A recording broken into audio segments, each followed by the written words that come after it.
आप सभी को नमस्कार। स्वागत है आप सभी का आपके अपने चैनल में जिसका नाम है न्यू अपडेट।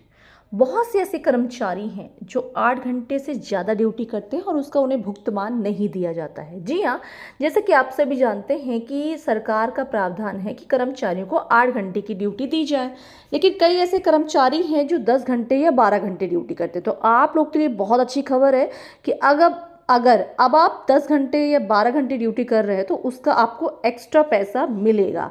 क्या है पूरी जानकारी आपको वीडियो मिलने वाली है, तो वीडियो को लास्ट तक ज़रूर देखिएगा।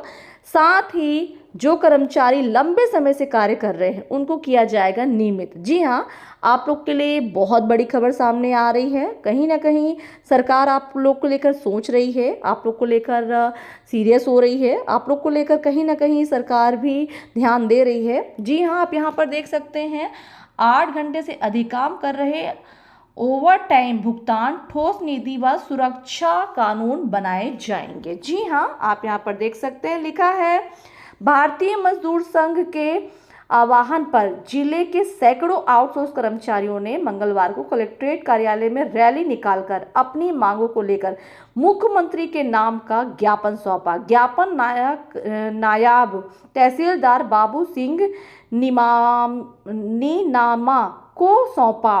कर्मचारियों ने सेवा सुरक्षा समान वेतन स्थायी नीति बनाने की मांग की है।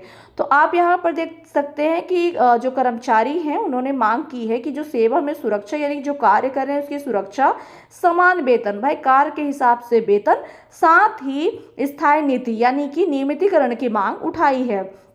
आगे लिखा है भारतीय मजदूर संघ के जिला मंत्री अंतिम जायसवाल और मध्य प्रदेश बाढ़ स्रोत विद्युत कर्मचारी संगठन के प्रदेश उपाध्यक्ष मनीष सेन ने बताया कि प्रदेश में करीब 3 लाख आउटसोर्स कर्मचारी विभिन्न शासकीय विभागों में कार्यरत हैं, जबकि बड़वानी जिले में इनकी संख्या करीब 15,000 से अधिक है।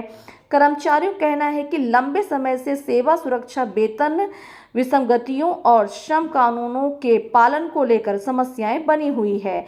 इसी के चलते उन्होंने संगठित होकर अपनी मांगों को शासन तक पहुंचाने का निर्णय लिया है। आउटसोर्स कर्मचारियों के लिए ठोस नीति और सुरक्षा कानून बनाए जाएं, श्रम कानूनों का सख्ती से पालन हो, 8 घंटे से अधिक काम पर ओवर टाइम भुगतान मिले, वेतन सीधे विभाग से दिया जाए, बिचौलिए प्रथा खत्म हो, हर माह 7 तारीख तक वेतन और वेतन पर्ची अनिवार्य हो, सामान्य कार्य के लिए समान वेतन लागू हो जाए, बिना जांच नौकरी से हटाए जाने पर रोक लगे।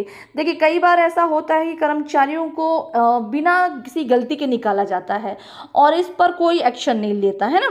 तो इस पर मांग ये चल रही है कि भाई बिना जब तक आप लोग जांच ना कर ले कि हाँ सचमुच में इस कर्मचारी की गलती है और सचमुच में इसने गलत किया है, जब ये सिद्ध हो जाता है उसके बाद ही उस कर्मचारी को निकाला जाए। ऐसे ही किसी कहने पे कर्मचारियों को ना निकाला जाए, है ना। एक ठोस नीति बननी चाहिए। साथ ही कहा गया है कि ईएसआई और ईपीएफ सहित सभी सामाजिक सुरक्षा लाभ मिले, दुर्घटना बीमा पर 20 लाख रुपए दिया जाए, कौशल विकास प्रशिक्षण और नियमितीकरण नीति बने।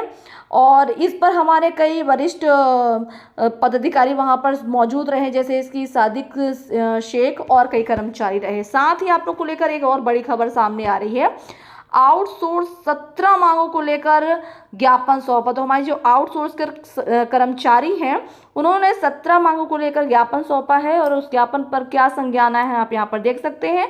ठेका और आउटसोर्स कर्मचारियों की समस्याओं को लेकर भारतीय मजदूर संघ जिला इकाई ने मंगलवार को कंपनी गार्डन से रैली निकालकर कलेक्ट्रेट पहुंचकर मुख्यमंत्री डॉक्टर मोहन यादव के नाम 17 सूत्रीय ज्ञापन सौंपा। ज्ञापन एसएलआर प्रीति चौहान को दिया गया। ज्ञापन में संघ ने बताया कि प्रदेश में बड़ी संख्या में आउटसोर्स कर्मचारी विभिन्न विभागों और संस्थाओं में कार्यरत है, लेकिन उन्हें सामाजिक सुरक्षा, उचित वेतन और श्रम कानूनों का पूरा लाभ नहीं मिल पा रहा है। इसको लेकर आउटसोर्स सर्विस सिक्योरिटी एक्ट लागू करने का निगम मंडल गठन की मांग की गई। संघ ने ईएसआई, ईपीएफ, 20 लाख रुपए का दुर्घटना बीमा, सामान्य कार्य के लिए समान वेतन, साप्ताहिक अवकाश और सेवा समाप्ति के खिलाफ अपील के लिए सीमित गठन की मांग भी की है। तो देखिए आप यहाँ पर देख सकते हैं कि हमारे कर्मचारियों को इस तरह के लाभ मिलने चाहिए, जैसे कि ईएसआई लाभ, ईपीएफ का लाभ, साथ ही समान कार्य के बदले समान वेतन, साथ ही दुर्घटना होने पे 20 लाख रुपए का बीमा, है ना। तो इस तरह, और साथ ही साप्ताहिक अवकाश की भी मांग कर रहे हैं कि भाई हफ्ते में एक दिन तो छुट्टी मिलनी ही चाहिए कर्मचारियों को, है ना। इसके अलावा नियमित कार्य कर रहे कर्मचारियों को 62 वर्ष तक सेवा देने और रिक्त पदों पर समायोजित की नीति बनाने पर जोर दिया गया है। तो देखिए कर्मचारी लगातार अपनी मांग कर रहे हैं सीएम जी से और कह रहे हैं कि भाई हम लोग को लेकर भी सरकार को सोचना चाहिए। कई ऐसे विभाग हैं जहां पे अभी तक निगम लागू नहीं हुआ है, कर्मचारियों को ना तो समय से भुगतान हो पा रहा है, ना कर्मचारियों को लाभ मिल पा रहा है। न जाने कितने सालों से कार्य कर रहे हैं हमारे कर्मचारी, लगातार समान कार्य समान वेतन की मांग कर रहे हैं। इस पर सरकार को सोचना चाहिए। अब आप भी जानते हैं कि चुनाव आ गए हैं और चुनाव के टाइम भी कर्मचारी अपनी मांग लगातार रखते रहते हैं और ये उनका भी मानना है कि भी इसी टाइम पे सरकार जो भी लाभ दे सकती है तो दे सकती है, अदरवाइज फिर वही 5 साल के लिए कर्मचारी शांत हो जाएंगे, वो फिर बोलते रहेंगे और उनकी बात कोई सुनता नहीं है। इसलिए कर्मचारी लगातार अपनी मांग कर रहे हैं। आप यहाँ कर्मचारी अपने मांगों को लेकर लगातार परेशान हैं क्योंकि उन्हें सरकार की तरफ से कोई भी लाभ अभी तक नहीं मिल पा रहा है।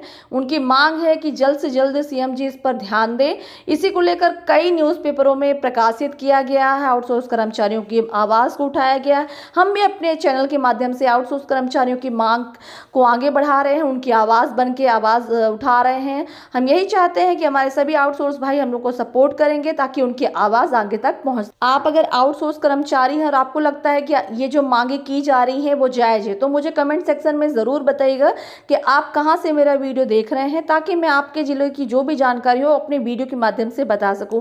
मिलते हैं अगले वीडियो में एक नई जानकारी के साथ, तब तक के लिए नमस्कार। वीडियो बने रहा कीजिए, वीडियो देखते रहा कीजिए।